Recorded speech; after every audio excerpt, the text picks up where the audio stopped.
Okay, so good morning po sa inyong lahat mga kapatid. At pag-usapan lang natin muna itong pangit na na nangyari doon sa kasalan sa Cebu. Sa Cebu kinasal itong si Governor Matthew Manotoc. No? So invited si ano, ay di, naka-green talaga no?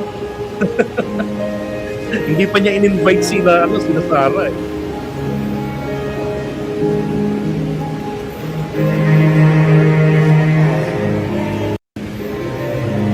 Oo. Tapos may kita niyo dyan, darating yung anak ni PBBM, di ba? Forward natin. Sa likod, dumaan si Aileen, ha? Ayan, o.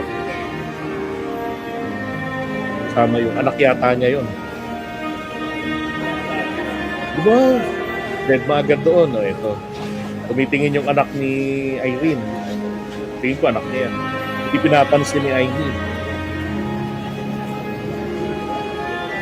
Iwasan eh. Parang hindi mga magkakamag-anak. O, si Tini, yung pinaka-cute na anak ni PBBM. Diba? Pilit binabaling ni Aimee yung leeg niya sa iba eh.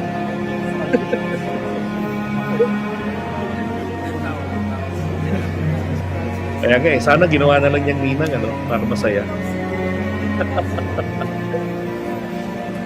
Talagang pangit. And then,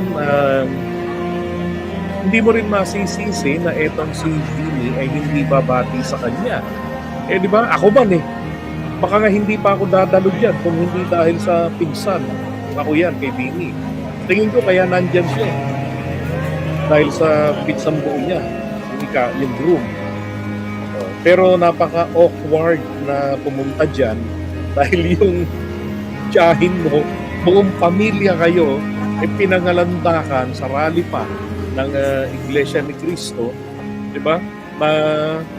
Minumukbang nyo yung droga.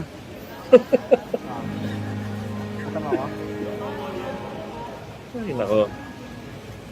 Nagulat din ako rito eh. Actually, hinahanap ko ibang pictures. Hinahanap ko si Sandro, din kako, nasaan si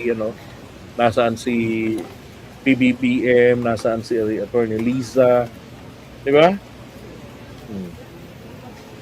Tapos etong si Irene, di man lang rin pinapansin ni Aimee. Ay nako. Parang hindi sabi nga parang hindi magkakapatid. Sabi ni Eliber. Grabe, nakakahiyang maging kapatid ang katulad ni Aimee kahit maging tiyahin. Di ba? Bebang. Yan. Kung ako, di ako pupunta. Ako rin, hindi ako pupunta.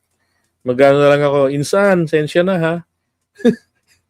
Alam mo naman, baka mamaya sabihin na naman ng nanay mo, kumain ako ng pulburon dyan. Well, etong kahihiyang ito, nagbunga ng ganyang klaseng atmosphere. Epekto ito kasi ng mga pinagsasabi ni Aimee nung rally ng INC laban sa First Family. At hindi niya naisip na pati yung kanyang kapatid na nanahimik, si Irene, damay dun eh. Di ba? Kulang na nga lang gusto niyang mangyari pagsalitain niya si Irene na mag-confirm na yung PSG ang naglilinis ng ginamit, ng pinaggamitan. Hindi naman niya sinabi na panahon yun kailan, panahon pa ba nung ngayon o panahon noon. Pero I know she was referring to dun sa panahon noon. Pero ang tanong, gaano katotoo yun? 'Di ba? Ibang klase rin talaga si Aimee. Ang pangit tuloy nung naging ganitong klaseng kasalan. 'Di ba? Na ramdam dito yung hidwaan sa kanilang pamilya. Yun ang maliwanag dito. 'Di ba? Ito yung dalawa, magkita siya, magtiyahin. Puro si Aimee, puro lihis yung mga tingin niya eh. Kita rin naman sa mukha niya eh, di ba? Na parang feeling ko nga, sabi ko parang hindi niya gusto yung mga bisita nila na mga nagsidating. Bini nasa dulo. Imelda. Imelda naman kasi paborito ni Aiming Pambala yan eh. Kumbaga, pagka merong nayayamot na sa kanya, pangontra niya yon. Babala niya, lalapitan niya, nanay niya. Ako, sana merong magkaroon ng pagkakataon at lakas ng loob iparating kay Imelda yung pinagagawa nito ni Aimee nung siraan, atakihin niya sina PBBM doon sa rally.